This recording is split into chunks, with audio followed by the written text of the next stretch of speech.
संगत की कितनी हाजिरी होती है। बहुत औखा है नाम जपना। संगत में आना बहुत ही मुश्किल है, बहुत बड़ा परिश्रम है। संतों से पूछा किसी ने, कलयुग में सबसे औखा क्या होगा? सबसे औखा होएगा नाम जपना। कुछ मजदूर थे, एक बार पत्थर तोड़ा करते थे। पूरे दिन की दिहाड़ी मिलती थी 100 रुपए।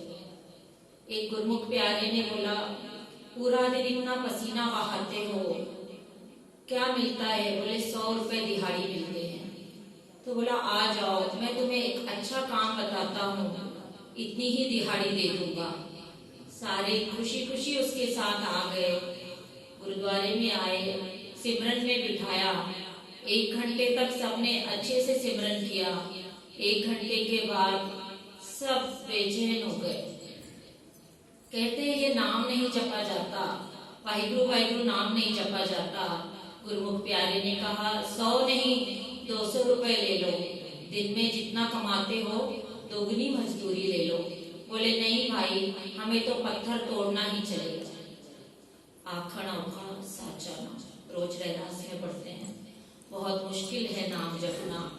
जपजी साहिब का प्रकाश कराया इस आश्रम में, संगत दरबार में।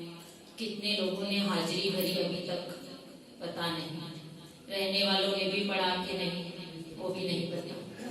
सहज पाठ करो जपजी साहिब का, बहुत बड़ा फल है जपजी साहिब का। संत बाबा महाहरनाम सिंह के समय की बात, उस वक्त जब इस देश पर अंग्रेजों का राज था। सच्ची घटना लिखने वाले ने, जिसने जीवनी लिखी बाबा महाहरनाम सिंह की, उसने लिखी है। अंग्रेजों का राज था, बंटवारा भी नहीं हुआ था, उस समय की बात है। 2 सिंधी भाइयों की सोनारों की दुकान थी, सोनार का बिजनेस करते थे। एक अंग्रेज अफसर आया। अंग्रेज अफसर अपनी पत्नी के साथ आया गहने देखने के लिए। 1-1.5 घंटे तक दोनों भाइयों ने गहने दिखाए। उन्हें कुछ भी पसंद नहीं आया। बहुत समय बीता। लेडीज लोगों की आदत होती है ना हमारी, कि बहुत जल्दी कुछ समझ में नहीं आता, तो बताने वाला भी परेशान हो गया। उसकी पत्नी ने, अफसर की पत्नी ने कुछ भी नहीं खरीदा। बहुत समय लगाया गहने देखने में। छोटे भाई का पेशेंस, सब्र जवाब दे गया। तो उसने कह दिया क्या फायदा, इतना आपको दिखाया, आपने पसंद नहीं किया। तो उस अंग्रेज अफसर को बहुत गुस्सा आया। कहने लगा मैं तुझे देख लूंगा।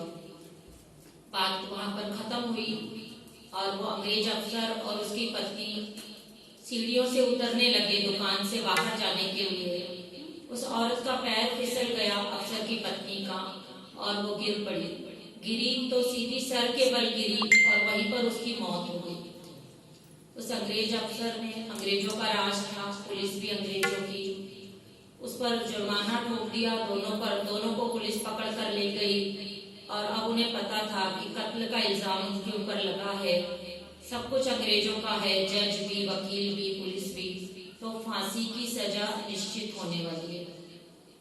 दोनों भाई सबर वाले, नितनेमी थे, रोज संगत में भी जाते थे। कहने लगे इस जन्म का तो नहीं, हो सकता है पिछले जन्म का कोई पाप का भोग हमें भोगना है। चलो ये भी उस वाहिगुरु की रजा है, हम अपना नित्य बढ़ा देते हैं।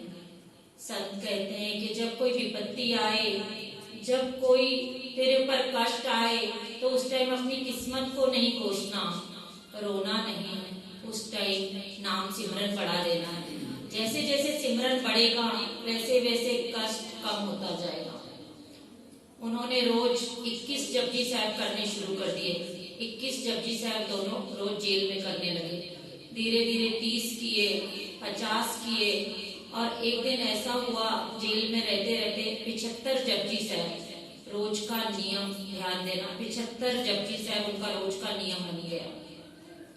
जब वो जपजी साहब 75 करने लगे, उस टाइम उन्हें ऐसा महसूस हुआ कि कोई शक्ति, कोई रूह अंतराली के सामने आती है और चली जाती है। जैसे वो उन्हें कह रही है कि तुम्हारा कुछ भी नहीं बिगड़ेगा, तुम्हारे ऊपर कोई संकट नहीं आएगा।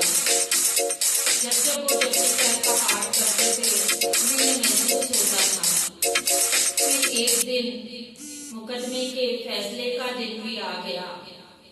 तरह जेल में पाठ करते रहे और फैसले का दिन आ गया जब जज को उनके केस का फैसला करना था। जब फैसला करने लगे तो जज ने लिखना ही फांसी की सजा थी, लेकिन जब जज ने कलम उठाई और उनकी सजा लिखने लगा तो उस वक्त उसे ऐसा लगा कि जोर से कोई उसके कानों में कह रहा है कि इनको बाइज्जत रिहा कर दो, नहीं तो तेरी खैर नहीं। जज ने पहले अनसुना कर दिया, दूसरी बार फिर से उसे ये आवाज सुनाई दी कि इनको रिहा कर दो, फिर भी उसने अनसुना कर दिया। उसे लगा ऐसे ही कोई आवाज आ रही है। तीसरी बार इतनी जोर से उसके कानों में वो आवाज पड़ी कि उसके हाथ से जो कलम से वो फैसला लिख रहा था वो कलम भी छूट गई और जज ने फैसला कर ही नहीं पाया। क्या फैसला किया? डर गया बहुत जोरों से और फैसला किया कि इनको बाइज्जत रिहा किया जाए। जब उनको बाइज्जत रिहा किया तो बाहर आकर वो जज ने उनसे पूछा कि कौन सी शक्ति है जो मुझे ये फैसला नहीं करने दे रही थी, जिसने तुम्हें बाइज्जत रिहा किया, ऐसी कौन सी शक्ति है? तब तक वो दोनों भाई भी समझ चुके थे। उन्होंने कहा एक रूह है जो प्रकट होती थी, उसके ही दर्शन करने हम जा रहे हैं, तो आप भी हमारे साथ आ जाओ। तो जज भी उनके साथ गया संत बाबा महाहरनाम सिंह के दर्शन करने। वहां उन्होंने दर्शन किए, बाबा जी के सब बात बताई।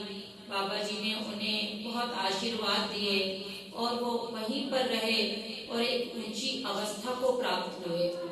तो ये है जपजी साहब के पाठ का महात्म, जिसके लिए ये उपराला किया गया गुरु संगत दरबार में, आपके लिए प्रकाश किया गया स्वरूप का।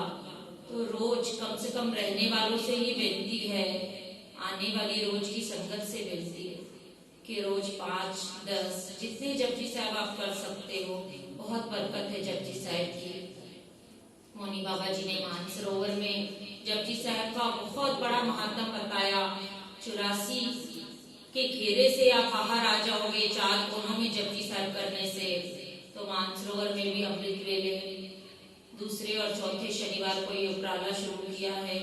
संगत से बेनती है कि आया करो और यहाँ पर भी जो रहते हैं कम से कम वो तो जपजी साहब का आनंद ले और अपने जीवन को सफल करें। अब भाई साहब राकेश सिंह जी आपको कीर्तन से निहाल करेंगे। वाहिगुरु जी का खालसा, वाहिगुरु जी की